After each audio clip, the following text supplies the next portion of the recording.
The red warning light blinked on the control panel of the merchant ship Star Whisper as it moved through the purple clouds of the Kepler Nebula. Captain Vexthon looked at the screen with his 4 yellow eyes and saw the signal. It was weak, but clear. Someone needed help. "Captain, we should ignore it," said First Officer Zalmer, his blue skin darker than usual with worry. "The signal comes from human space.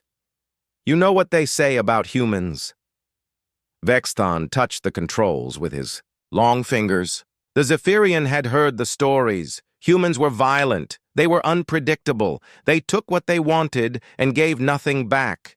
Every trader knew to avoid them when possible. "Sir, please reconsider," Dr. Cathari spoke from behind him. Her voice was soft but firm. "Humans are dangerous. Their biology is different. Their minds work in ways we cannot understand. If we help one, it might attack us later." The captain stared at the signal on his screen. It was getting weaker. Someone was dying out there in the cold darkness of space. His crew watched him with worried faces. The Star Whisper carried valuable cargo from 3 different worlds. They had families waiting for them at home. Why risk everything for a human? "Set course for the signal," Vexthon said quietly. The bridge fell silent. No one moved for a long moment. Then Chief Engineer Morden slowly input the new coordinates. The ship turned toward the source of the distress call. They found the escape. Pod floating near a field of metal debris. The pod was small and badly damaged. Burn marks covered its surface, and one side had a large hole that someone had tried to patch with emergency foam. The life support readings were almost 0. "Bring it into the cargo bay," Vexthon ordered. The crew worked in silence. They used the ship's tractor beam to pull the pod inside. When the cargo bay sealed and filled with air, they opened the pod's door. Inside was a human male, unconscious and barely breathing. Jake Morrison wore the blue uniform of the Earth Defense Force. His brown hair was wet with sweat and his face was pale. Blood had dried on his forehead from a deep cut. His left arm hung at a strange angle, clearly broken.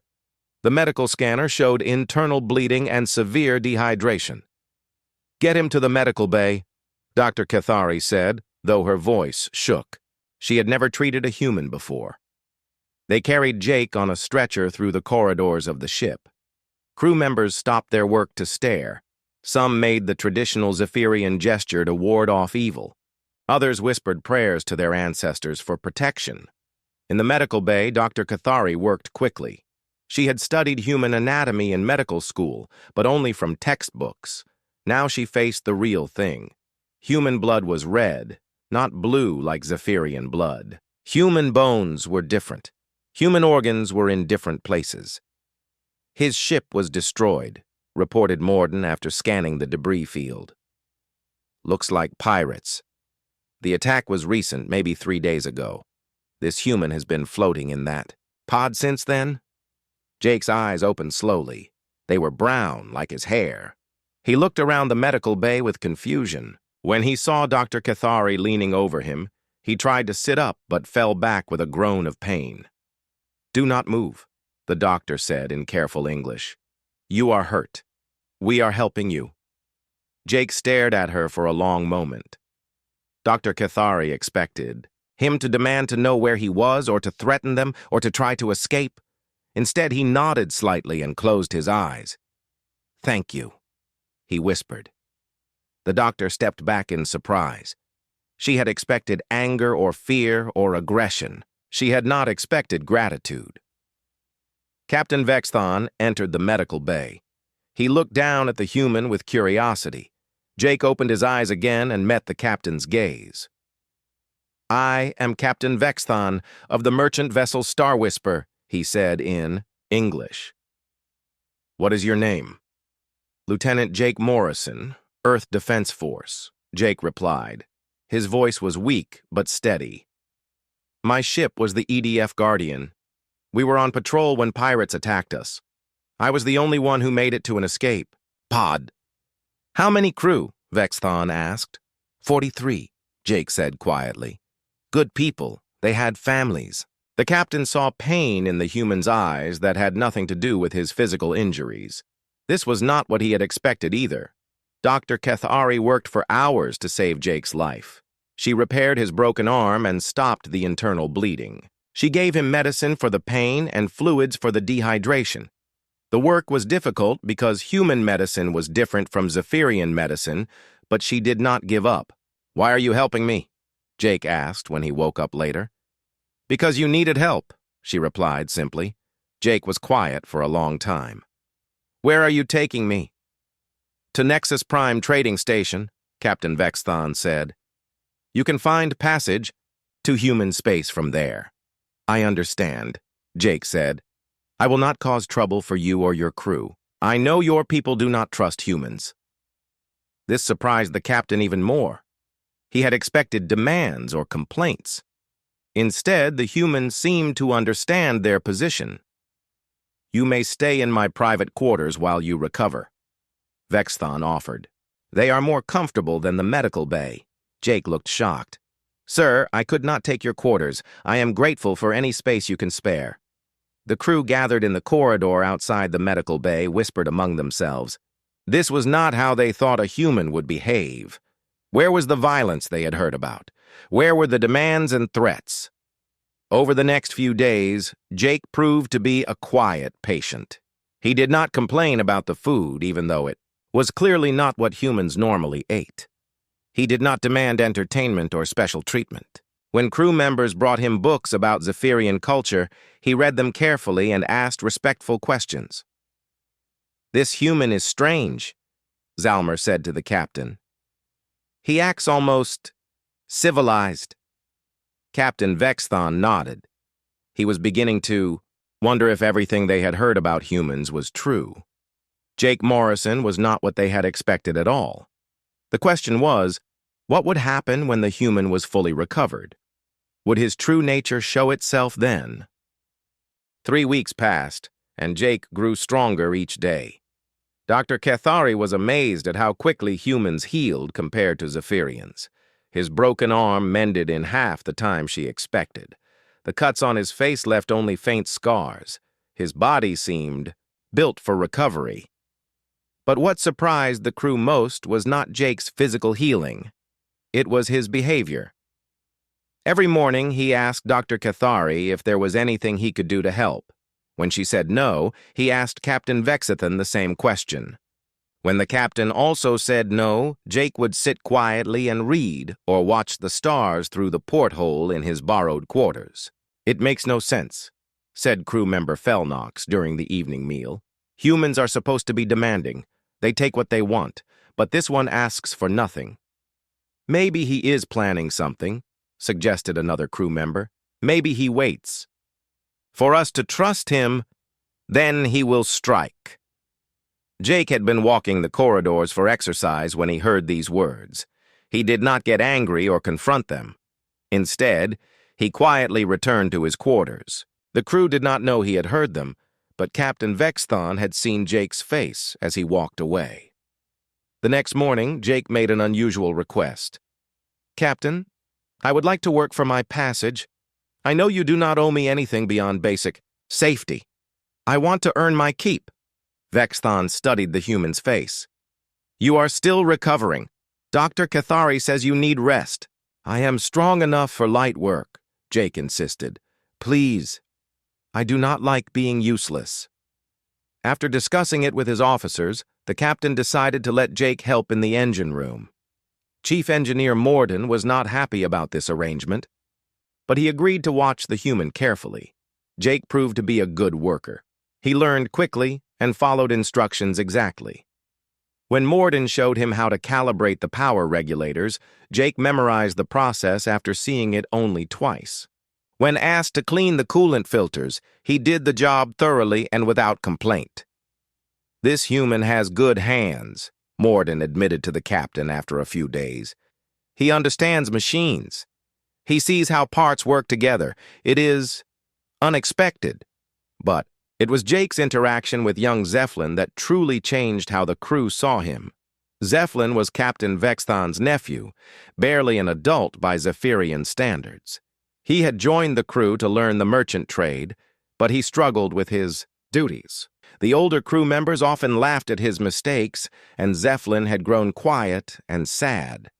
Jake noticed the young Zephyrian's problems. One day, when Zeppelin dropped a crate of spare parts and the contents scattered across the cargo bay floor, the other crew members groaned and made jokes. Jake simply knelt down and began helping to pick up the pieces. "Accidents happen," Jake said quietly to Zeppelin. "I once dropped an entire tray of tools during my first week in the military. My sergeant made me polish every tool until it shone, like a mirror. But I learned to be more careful, and eventually I became one of the best mechanics in my unit." Zeppelin looked at Jake with surprise. "You made mistakes too?" "Many mistakes," Jake smiled. "That is how we learn. The shame is not in making mistakes. The shame is in not learning from them." From that day forward, Jake began spending time with Zeppelin during breaks. He taught the young alien techniques for organizing work and staying focused. He showed him how to double-check measurements and how to spot potential problems before they became serious. "Think of each task as a puzzle," Jake explained. "Every piece must fit in the right place. If something feels wrong, stop and look again. Your instincts are usually correct." The crew watched this mentoring with growing amazement. Here was a human, supposedly selfish and violent, taking time to help someone who could give him nothing in return. Jake asked for no payment and no special recognition. He simply helped because he saw someone who needed help. Dr. Cathari began to spend more time talking with Jake. At first, she came to check on his medical recovery, but soon their conversations turned to other topics. Jake asked thoughtful questions about Zephyrian culture and history. He wanted to understand their customs and beliefs. "Your people value harmony," Jake observed during one of their talks. "You try to avoid conflict whenever possible. This is wise. Humans could learn from this approach." "But humans are warriors," Dr. Cathari said. "Everyone knows this.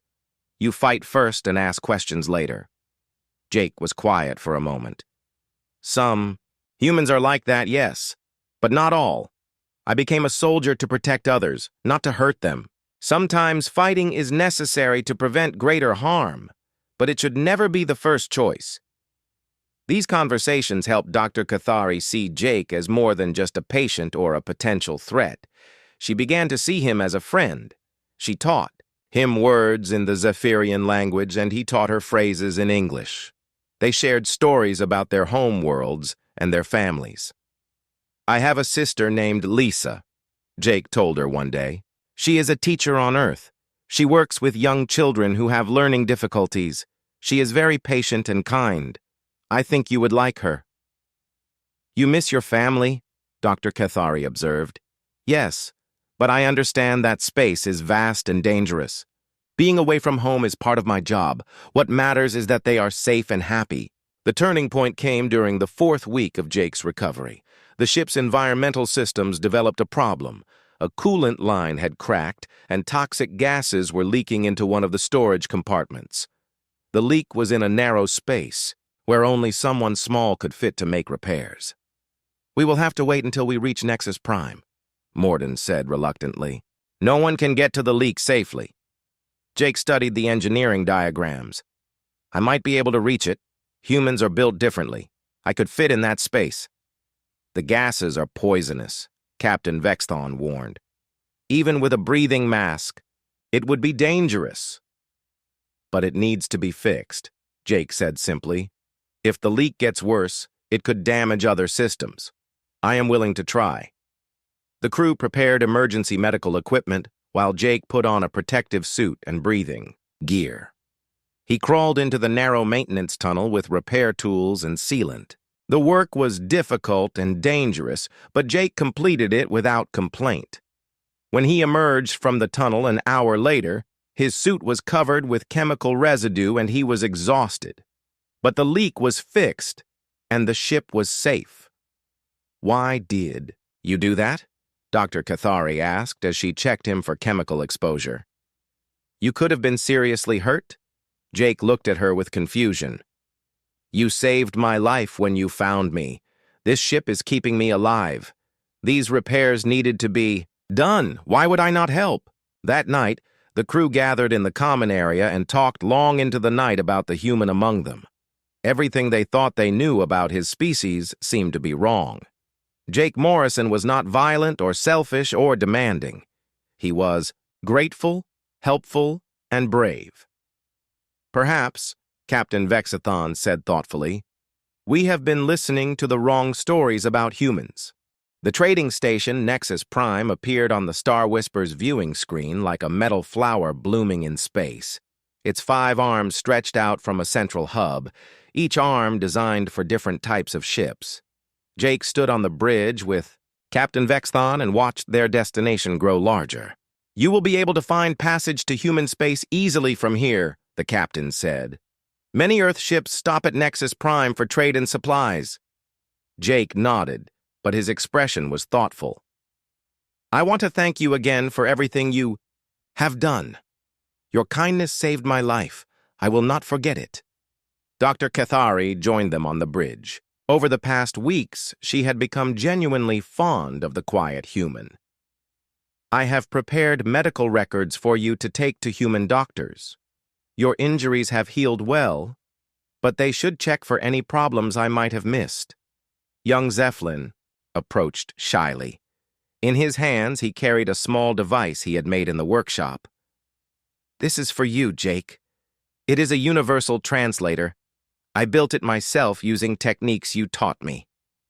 Jake accepted the gift with obvious emotion. This is beautiful work, Zephlin. You have real talent. Keep learning and practicing. You will make a fine engineer someday. The moment was interrupted by urgent alarms. The bridge screens flashed red warnings, and Captain Vexathon rushed to the communications panel. This is Nexus Prime Control to all approaching vessels, came a panicked voice. We are under attack by pirate forces. Repeat, we are under attack. All civilian ships maintain distance and prepare for possible evacuation. Through the viewing screen, they could see explosions of light around the trading station.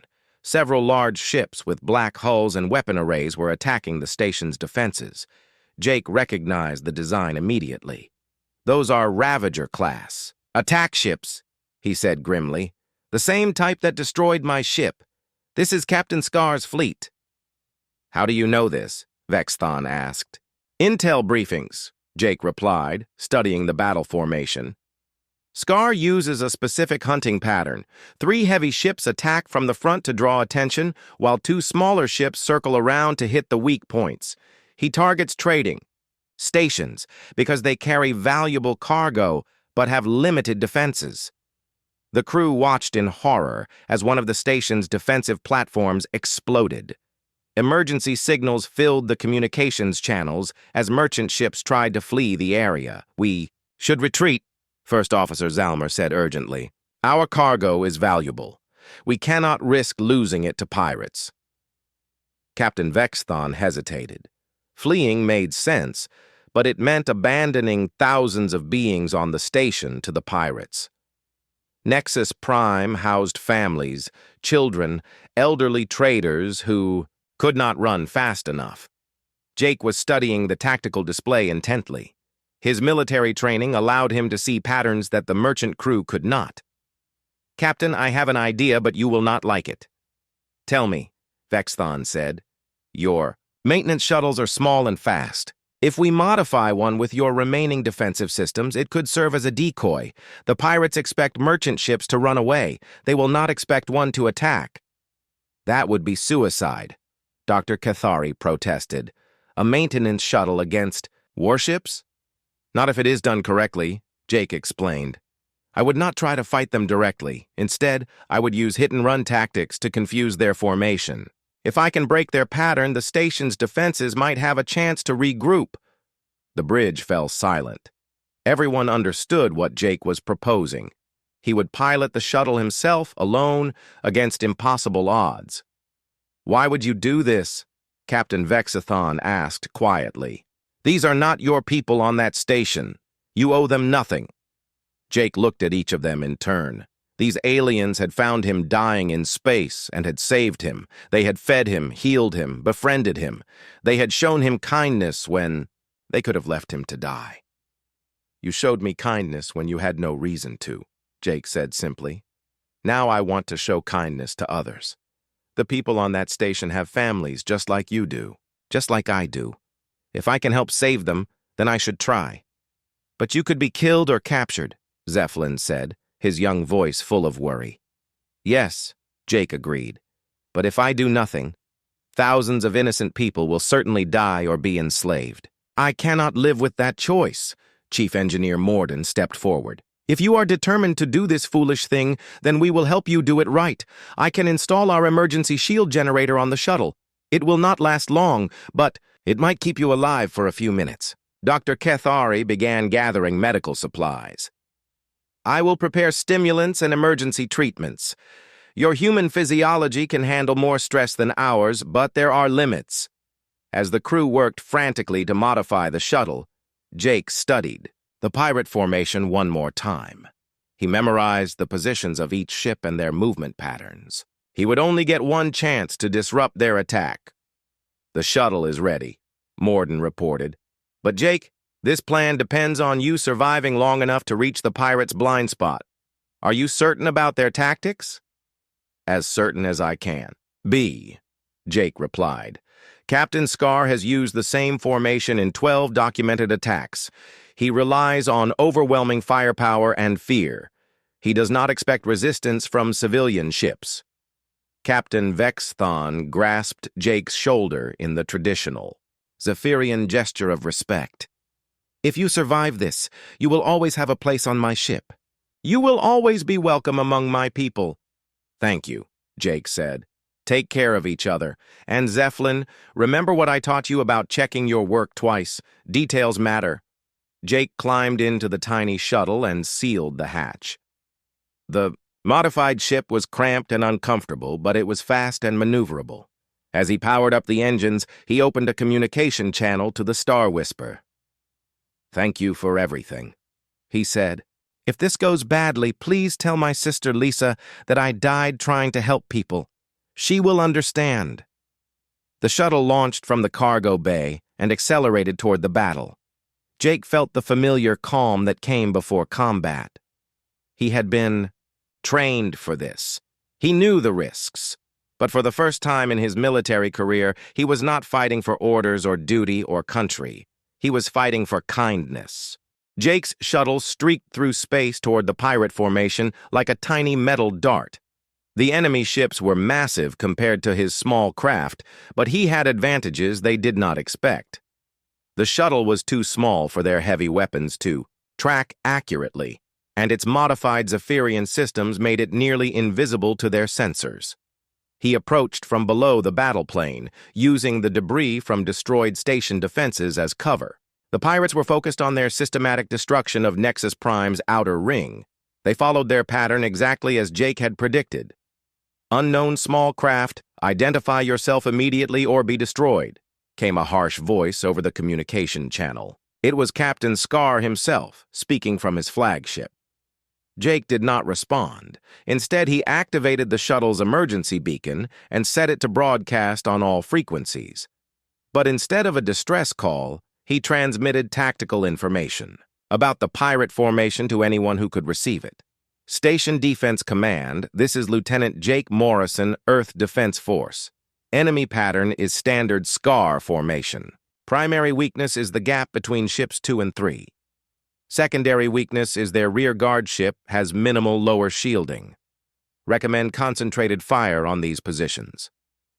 The pirates realized too late that the small shuttle was not fleeing, but attacking. Jake used the shuttle's maneuverability to dart between the larger ships, forcing them to adjust their formation to avoid hitting each other with their own weapons. His first target was the rear guard ship, exactly as he had planned. The shuttle's small weapon systems could not penetrate the warship's heavy armor, but Jake was not trying to destroy it. Instead, he aimed for the ship's sensor array and communication equipment. The modified Zephyrian shield generator absorbed the first barrage of return fire. Sparks flew in the shuttle's tiny cockpit as systems overloaded, but Jake held his course. He fired continuously at the sensor dome until it exploded in a shower of metal fragments.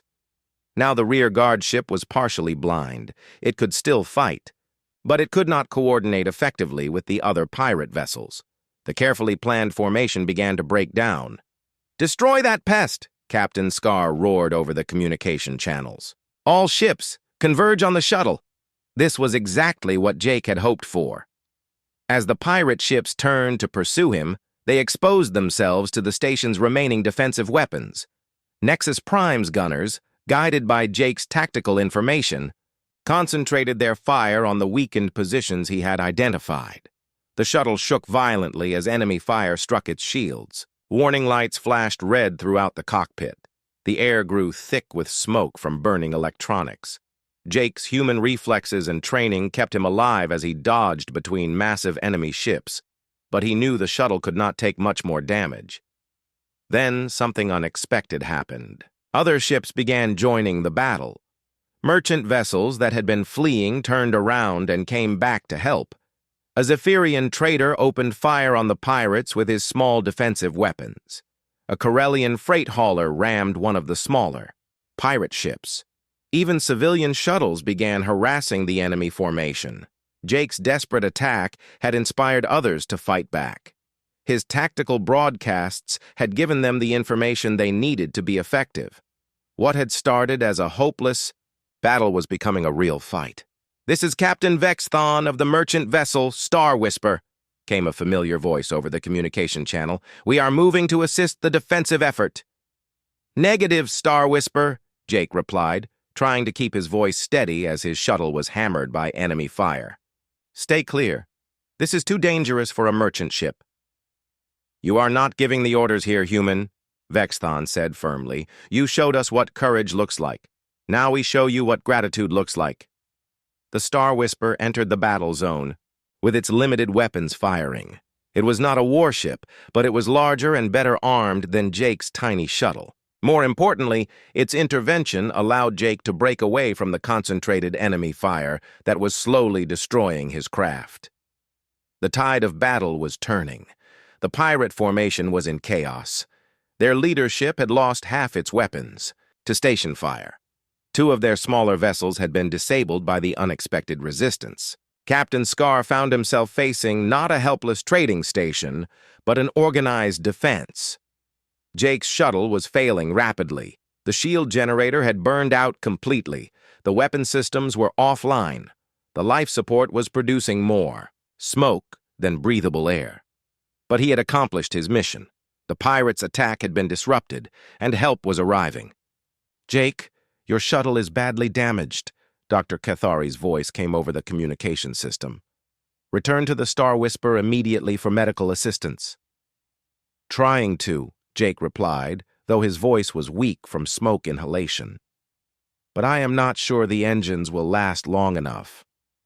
The shuttle limped through space toward the merchant vessel, trailing vapor from ruptured systems. Behind him, the battle continued as station forces and volunteer ships drove off the remaining pirates. Captain Scar's flagship retreated with heavy damage, followed by his surviving vessels. Jake managed to get within range of the Star Whisper's tractor beam before his engines finally failed completely. The crew brought the dying shuttle into the cargo bay just as its life support systems shut down entirely. They found Jake unconscious in the pilot's seat, his face pale from oxygen deprivation and his uniform torn by flying debris. Dr. Cathari and her medical team worked frantically to save him for the second time. As they carried him to the medical bay, crew members lined the corridors to watch. "Will he live?" young Zephlin asked anxiously. "I do not know," Dr. Cathari replied honestly. "He has been through too much. His body has limits, even if his spirit does not." But Jake Morrison was stronger than anyone expected. He had survived the destruction of his ship, weeks of recovery, and now a desperate battle against impossible odds. When he finally opened his eyes 3 days later, the first thing he saw was the worried face of Dr. Cathari. "Did we win?" he asked weakly. "Yes," she smiled.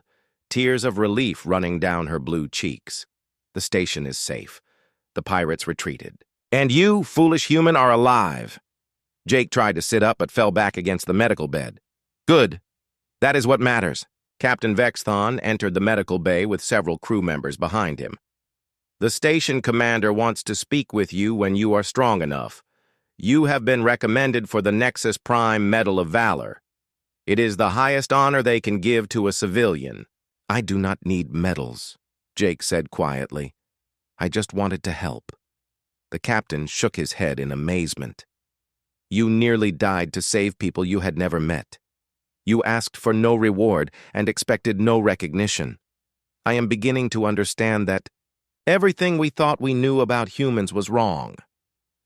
Jake looked around at the faces of the crew members who had gathered to see him. These aliens had become his friends through their simple act of kindness in rescuing him. Now they looked at him with something he had never expected to see in alien eyes: genuine respect and affection. You showed kindness to a stranger, Jake said. All I did was try to pass that kindness on to others. That is what humans do when we are at our best. News of the battle at Nexus Prime spread through the galaxy faster than any starship could travel. The story was simple but powerful. A single human had inspired an entire community to stand up against pirates and bullies. What made the story even more remarkable was what happened after the battle. Jake spent 2 more weeks recovering on the Star Whisper before he was strong enough to travel. During that time, representatives from dozens of species came to meet him. They expected to find a great warrior or a famous hero. Instead, they found a quiet man who seemed uncomfortable with all the attention. I only did what anyone should do, Jake told the reporters who interviewed him. The real heroes were the people who came back to fight when they could have run, away safely. Captain Vexthon and his crew showed me what true courage looks like. The Zephyrian High Council sent investigators to verify the story. They could not believe that a human would risk his life for aliens without asking for anything in return. When they interviewed the crew of the Star Whisper, every member confirmed the same facts. Jake Morrison had been grateful for their help, respectful of their customs, and willing to sacrifice himself for others. This changes everything we thought we knew about human nature, Council Leader Threndall announced publicly. Perhaps it is time to reconsider our policies toward Earth and its people. Jake finally accepted passage home on an Earth transport ship, but not before establishing permanent communication links with his Zephyrian friends. Captain Vexthon gave him a small device that would allow him to contact the Star Whisper from anywhere in the galaxy. You will always be welcome on my ship, the captain said as they prepared to part. You have shown us that kindness creates more kindness. This is a lesson my people needed to learn. Dr. Cathari presented Jake with complete medical files about Zephyrian physiology. Perhaps human and Zephyrian doctors can work together in the future. We have much to learn from each other. Young Zephlin had grown confident and skilled during the week since Jake's rescue. I will become the best engineer in the fleet, he promised, and I will remember everything you taught me about checking my work and believing in myself. When Jake's transport ship reached Earth, he found that his story had arrived before him. The Earth Defense Force promoted him to commander and offered him a position in their diplomatic corps. His first assignment was to serve as a cultural liaison in a new program for interspecies cooperation. We need people who understand that not all aliens are enemies, Admiral Foster explained during Jake's briefing. Your experience with the Zephyrians proves that friendship is possible between our species. 6 months later, the first official diplomatic meeting between Earth and the Zephyrian Confederation took place at Nexus Prime. The same trading station that had been attacked by pirates now hosted a historic peace conference. Jake Morrison and Captain Vexthon served as the primary negotiators for their respective governments. Dr. Cathari led a medical exchange program that brought Zephyrian doctors to Earth and human doctors to Zephyrian worlds. The knowledge they shared saved thousands of lives and advanced medicine for both species. She often said that her friendship with Jake had taught her that healing could bridge any gap between different peoples. The conference established trade, agreements, cultural exchanges, and mutual defense pacts. But more importantly, it created trust between two species that had viewed each other with suspicion for generations. During the closing ceremony, Captain Vexthon addressed the assembled delegates from dozens of worlds. His words became famous throughout the galaxy. I once believed that showing kindness to a human would lead to demands for more help or threats if we refused. I was wrong. When we showed kindness to Jake Morrison, his response was not to take more from us, but to find ways to give more to others. He taught us that the best response to kindness is to create even greater kindness in return. Jake spoke last at the ceremony. He looked out at the audience of humans, Zephyrians, and representatives from many other species. 6 months ago, I was dying alone in space. A group of merchants had every reason to leave me there. Their species had no treaties with mine. They risked their safety and their cargo to save a stranger. That single act of kindness created ripples that have spread across the galaxy. He paused and looked directly at Captain Vexthon and his crew, who sat in the front row. The Zephyrians taught me that kindness is not weakness. It is the strongest force in the universe. When we choose to help others, especially those who are different from us, we plant seeds that grow into forests of friendship and cooperation. The ceremony ended, but the work continued. Jake and Captain Vexthon returned to their ships and their duties, but they remained in regular contact. Their friendship became a model for thousands of other relationships between humans and Zephyrians. Young Zephlin graduated at the top of his engineering class and was assigned to the first joint human-Zephyrian exploration mission. He carried with him the lessons Jake had taught him about persistence, attention to detail, and believing in himself. The trading station Nexus Prime erected a memorial to honor all those who had fought against the pirates. At its center stood a simple plaque with words that Jake had suggested: "Kindness shared becomes courage multiplied." Years later, when other species asked Jake Morrison to explain the secret of human-Zephyrian friendship, his answer was always the same. "There is no secret. We simply decided to treat each other with kindness and respect. Everything else followed naturally from that choice." The story of Jake Morrison and the crew of the Star Whisper became required reading in diplomatics academies throughout the galaxy. It proved that even the smallest acts of kindness could change the course of history. When beings from different worlds chose to help each other instead of fearing each other, the universe became a better place for everyone.